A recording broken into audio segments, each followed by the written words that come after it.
दोस्तों, एक गांव में एक विधवा महिला अपने प्रधान के पास जाती है क्योंकि वो सोचती है कि क्यों ना विधवा पेंशन बनवा लें तो हमारे भरण पोषण के लिए कुछ आर्थिक मदद हो जाए। दोस्तों, प्रधान के पास जैसे ही पहुंचती है, दोस्तों वो विधवा औरत इतनी ही खूबसूरत और इतनी स्मार्ट थी कि प्रधान देखकर उस पर मोहित हो जाता है। दोस्तों, उसके मन ही मन बहुत कुछ ख्याल पुलाव पकाने लगता है और उस विधवा औरत से कहता है, ठीक है, तुम्हारा काम हो जाएगा और तुम शाम को हमारे ऑफिस पे आके मिलना। दोस्तों, उसके बाद वो विधवा औरत चली जाती है और आकर ऑफिस पे मिलती है और उस काम के बदले ये उसके शरीर के साथ यौन शोषण करने की बात करता है। दोस्तों, महिला भी करे क्या, अब मजबूर थी, वो उस बात पर राजी हो जाती है और उसके शरीर का वो शोषण करता है, अर्थात उससे संबंध बनाता है और उसके सारे काम वो निपटा देता है। दोस्तों, इसी प्रकार से उसके राशन कार्ड और प्रधानमंत्री आवास योजना जैसी कई ऐसी योजनाएं होती हैं जो ग्रामीण स्तर पर उसे मिलनी होती थी। तो इसलिए वो महिला, जो विधवा महिला होती है, वो दर दर ठोकरें खाती है और अलग अलग अधिकारियों से वो मिलती है कि मुझे इन योजनाओं का लाभ मिल जाए। दोस्तों, जितने भी अधिकारियों के पास वो जाती थी, सब लोग इसकी खूबसूरती का नाजायज़ फ़ायदा उठाते थे और इससे वही डिमांड करते थे और इसका शारीरिक संबंध बनाकर काम कर दिया करते थे। दोस्तों, इतना होने के बाद अचानक इसकी तबीयत खराब होती है तो ये HIV पॉजिटिव निकलती है। तो पूरे पंचायत में हड़कंप मच जाता है और प्रधान के भी और 9 भ्रष्ट कर्मचारियों के भी होश उड़ जाते हैं। दोस्तों, कहानी में मैं पूरी वो सच्चाई को कवर करूंगा।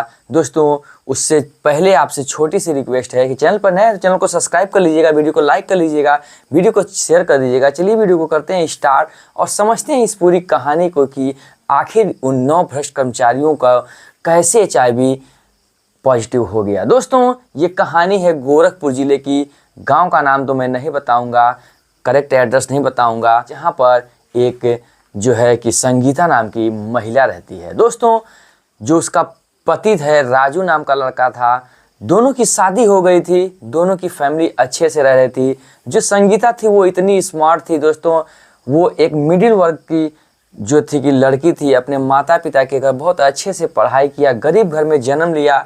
लेकिन जो इधर राजू था वो कमाने खाने में बहुत अच्छा था, एक ट्रक ड्राइवर था, वो ड्राइवरिंग करता था। अचानक वो अपने एक रिश्तेदारी में जाता है और इसे देख लेता है और इसे पसंद आ जाती है। दोस्तों, इसके पिता को ये ऑफ़र देता है कि देखिए, आप अपनी बेटी का शादी मेरे साथ करवा दीजिए, मैं कोई भी दान दहेज कुछ भी नहीं लूँगा और मेरी प्रॉपर्टी भी बहुत है, मैं 20-30 हज़ार के आसपास में कमाता भी हूँ, बस मुझे एक सुशील और खूबसूरत पत्नी का मुझे खोज था जो आज मिल चुकी है। दोस्तों, इसके पिता जो होते हैं संगीता के, फाइनल इसके घर जाते हैं और इसकी सारी जायदाद संपत्ति को देखते हैं और शादी के लिए वो राजी हो जाते हैं। और इधर राजू और संगीता का विवाह हो जाता है। दोनों हंसी खुशी से अपने जीवन में रह रहे होते हैं। दोस्तों, धीरे धीरे समय बीतता है, 2-3 साल गुजर जाते हैं, लेकिन इनका कोई भी संतान पैदा नहीं होती है। दोस्तों, धीरे धीरे चलते चलते होता क्या है कि एक दिन राजू बीमार पड़ता है और बीमारी के कारण ये मौत के घाट उतर जाता है, अर्थात इसकी मौत हो जाती है। दोस्तों, ड्राइवरिंग के दौरान ही मौत हो जाती है। इसका शव घर आता है, घर में हड़कंप मच जाती है। संगीता भी क्या करे, अपने जवान पति को देखकर दंग रह जाती है। मजबूरन ही अपने पिता का घर जो था वो गरीबी हालात से जूझ रहा था, तो यहीं पर अभी वो रह रही थी। सोचती है कि क्यों ना अपने इसी ससुराल में ही रहकर अपने जीवन को मैं बिता लूँ और जो होगा फिर देखा जाएगा। चल के प्रधान से कुछ योजनाओं के बारे में, राशन कार्ड वगैरह, विधवा पेंशन वगैरह बनवा लेती हूँ, जो कि भरण पोषण के लिए हमारा काम चलता रहेगा। दोस्तों, जब प्रधान के पास जाती है, प्रधान देखता है इतना स्मार्ट और हैंडसम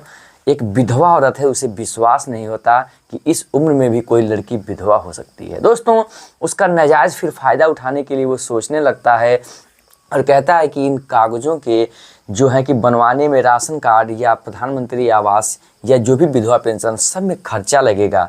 देखो खर्चा मैं उठा लूँगा, लेकिन तुमको इस खर्चे के बदले कुछ समझना पड़ेगा। ये समझ जाती है कि ये प्रधान मेरे साथ संबंध बनाना चाहता है, वो इशारों में बताता है। फिर प्रधान बताए गए समय पे एक होटल बुक करके इसके साथ संबंध बनाता है और ये राजी भी हो जाती है। करती भी तो क्या करती, महिला मजबूर थी क्योंकि उसे योजना का लाभ लेना था और गांव में मजबूरन महिलाओं को इस कदम को उठाना ही पड़ जाता है। दोस्तों फिर इसके सारे वो जो हैं कि इस भ्रष्ट कर्मचारी, भ्रष्ट प्रधान द्वारा योजनाओं का लाभ दिया जाता है और ये योजना पा जाती है, इसका जीवन चल ही रहा था। दोस्तों इसी तरीके से जब आवास योजना आती है तो वहाँ का ग्राम पंचायत सेक्रेटरी उसका जो है कि नाजायज़ फ़ायदा उठाता है। उसके बाद कुछ योजनाएं भू राजस्व के विभाग से आती है तो वहाँ का लेखपाल उसका नाजायज़ फ़ायदा उठाता है। उधर ब्लॉक लेवल पे पहुँचता है तो ब्लॉक लेवल के भी अधिकारी उसके नाजायज़ फ़ायदा उठाते हैं और उसका यौन शोषण करते हैं, उसके साथ संबंध बनाते हैं। दोस्तों ऐसे करते करते 9 भ्रष्ट कर्मचारी इसके साथ संबंध बना लेते हैं। दोस्तों बनाने के बाद होता क्या है, धीरे धीरे इसका भी जीवन चल रहा था, उन कर्मचारियों का भी जीवन चल रहा था। दोस्तों इसके स्टाफ में वो बातें फैल गई थी, कोई ना कोई नया बहाना बताकर भी इसके साथ संबंध बना लिया करते थे। इधर प्रधान जो था इसका पूरा खर्चा उठाता था, प्रधान इसको अपना रखेल बनाकर रहने लगा था और ये भी बेचारी करे भी तो क्या करे, इसके भी परिवार में कोई ना सास ससुर ना कोई भी नहीं था, अकेले अपने घर पे रहती थी। मजबूरन में उसका जो है कि साथ भी देती थी और मामला धीरे धीरे चल रहा था। अचानक एक दिन संगीता को जो है कि फीवर होता है, अर्थात बुखार होता है और ये जाती है अपने बुखार के लिए दवा ले आती है। दोस्तों दवा लाने के बाद क्या होता है कि वो दवा जो होती है उससे उसका जो फीवर होता है, बुखार कम नहीं पड़ता है। दोस्तों उसका बुखार जो है वो और बढ़ता जाता है, तबीयत में सुधार नहीं हो रही थी, तबीयत और ही बिगड़ती जा रही थी। दोस्तों फिर करे भी क्या, संगीता लाचार मजबूर थी, वो दवा भी कहीं नहीं करा सकती थी। तो प्रधान कहता है कि क्यों ना चलो तुझे एक हॉस्पिटल सरकारी में जांच करवा देते हैं। दोस्तों जब जांच होती है तो उसमें संगीता जो है वो HIV पॉजिटिव निकलती है, अर्थात उसे एड्स हुआ होता है। दोस्तों जब इतना प्रधान सुनता है तो प्रधान के माथे तले पसीना छूट जाता है, उसके पैरों तले से ज़मीन खिसक जाती है, किसे तो एड्स है, अब मेरा क्या होगा। दोस्तों वो एक प्राइवेट हॉस्पिटल में जाता है, अपनी जांच करवाता है तो उसे भी एड्स निकलता है। दोस्तों वो भी HIV पॉजिटिव होता है। दोस्तों आखिर में संगीता को HIV पॉजिटिव हुई कैसे। दोस्तों आइए मामला समझते हैं। उसका जो पति था वो ट्रक ड्राइवर था। दोस्तों वो यहाँ से दिल्ली से मुंबई और जो है कि बेंगलोर तक बहुत दूर दूर तक सफ़र करता था। उसके सफ़र में 2-2, 4-4 दिन, 10-10 दिन लग जाते थे। इस वजह से ये लोग जो है कि संबंध रास्तों में बना लिया करते थे, क्योंकि पैसों से बहुत ऐसे धंधे वाले मिल जाती हैं जिनके साथ संबंध बना लेता था।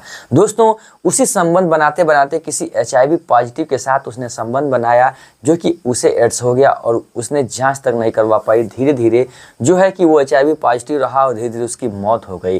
दोस्तों उसके संपर्क में जब उसकी पत्नी आई, ये भी HIV पॉजिटिव हो गई और इसे भी HIV हो गया, लेकिन इसे पता नहीं चला कि मुझे HIV है। दोस्तों धीरे धीरे ये 9 भ्रष्ट कर्मचारी भी उसके साथ संबंध बनाते हैं और ये भी HIV पॉजिटिव हो जाते हैं। धीरे धीरे जब प्रधान अपना चेकअप करवा लेता है तो अपने ग्राम पंचायत सेक्रेटरी को बताता है, फिर आगे लेखपाल को बताता है, ऐसे सारे कर्मचारियों तक बात पहुंच जाती है और सभी लोग जब धीरे धीरे आसपास चेक करवाते हैं तो ये लोग 9 लोग HIV पॉजिटिव निकलते हैं। दोस्तों शासन प्रशासन पे हड़कंप मच जाता है, मामला उच्च लेवल तक पहुँच जाता है।